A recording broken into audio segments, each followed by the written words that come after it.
As the misalignment of visual axis. I'm going to perform the Hirschberg's test, which is used to determine the squint. Very good. My name is Dr. Mubashir. मैं आपकी आंख का मुआयना करूँगा, आपकी आंख में लाइट डालूँगा. इससे आपको कोई मसला नहीं होगा. आप इस लाइट में रहें.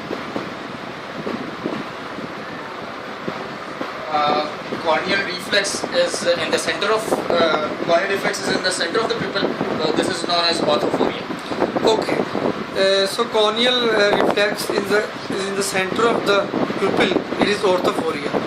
If the corneal reflex is present on the pupil margin, then it will be a deviation of 15 degrees. Yes. And if it is between pupil margin and the limbus, it is almost 30 degrees. And if it is at the limbus, it is 45 degrees.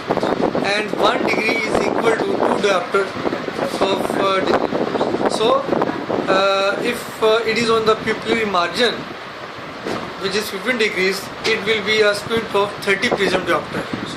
And it stands right both for esotropia and exotropia.